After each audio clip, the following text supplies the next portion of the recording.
I stared at the divorce papers on the kitchen table, the ink stark against the white pages. My hands trembled as I traced the words, each one a reminder of the life I thought I'd left behind. "I'm over my old life," I told my best friend Sarah, just weeks ago, my voice firm with conviction. I meant it then, or at least I thought I did. I'd spent years in a marriage that felt like a slow suffocation, where love had faded into routine. I wanted freedom, a spark, something to remind me who I was before I became a wife, a mother, a shadow of myself. But now, as the reality of those papers sank in, I wondered if I'd been chasing a ghost. It started innocently enough. One night, after another silent dinner with Mark, I downloaded Tinder. I told myself it was just curiosity, a way to feel alive again without crossing any real lines. I created a profile under a different name, using a photo from years ago when my smile wasn't forced. I swiped through profiles, each match a tiny thrill, a reminder that someone out there might still see me. I never planned to meet anyone. It was just a game, a secret rebellion against the monotony of my days. But secrets have a way of unraveling, and mine came undone faster than I could have imagined. Mark found out by accident. His phone buzzed with a notification from a friend who'd seen my profile while swiping late at night. "Is this Emma?" The friend had texted, attaching a screenshot. I was in the living room, folding laundry, when Mark confronted me. His face was pale, his voice low and shaking. "What is this?" he asked, holding up his phone. My heart dropped. I stammered, trying to explain it was nothing serious, just a moment of weakness, but the hurt in his eyes told me he didn't believe me. That night, he slept in the guest room, and I lay awake, replaying every choice that led to this. The next morning, Mark was gone before I woke up. He left a note saying he needed space and would be staying at his brother's. I tried calling, texting, begging him to talk, but he didn't respond. Days turned into weeks, and the silence between us grew heavier. I kept the house running for our daughter, Lily, forcing smiles during her bedtime stories while my heart ached. I deleted the Tinder profile, hating myself for the thrill I'd chased. But the damage was done.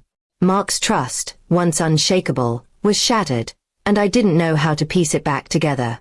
When Mark finally returned, it was to hand me the divorce papers. He didn't yell or accuse, he just looked tired, like he'd aged years in weeks. "I can't do this anymore, Emma," he said softly. "I thought I knew you." His words cut deeper than any argument could. I wanted to scream that I was still me, that I'd just been lost, but the truth was I didn't know who I was anymore either. I signed the papers, my hand shaking, knowing I'd thrown away something I could never get back. Life after the divorce felt like walking through fog. Lily split her time between us, her laughter a rare light in the haze. I moved into a small apartment, the walls bare and unfamiliar.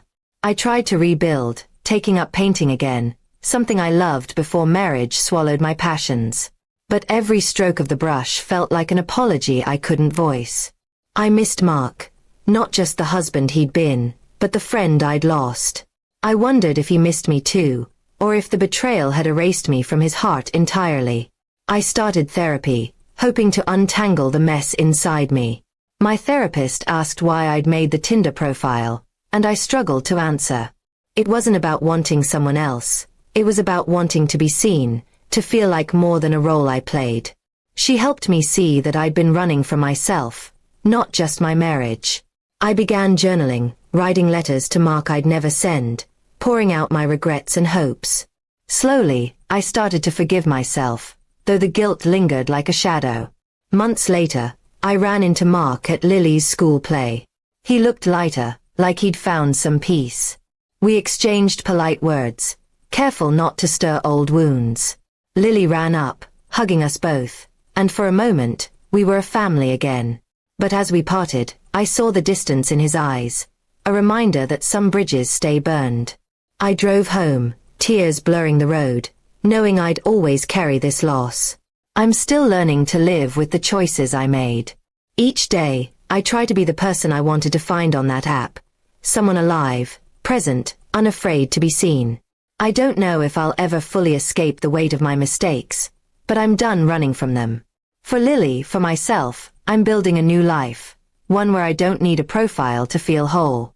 And though the divorce papers are filed away, their lesson stays with me. Freedom isn't found in secrets, but in facing the truth, no matter how much it hurts.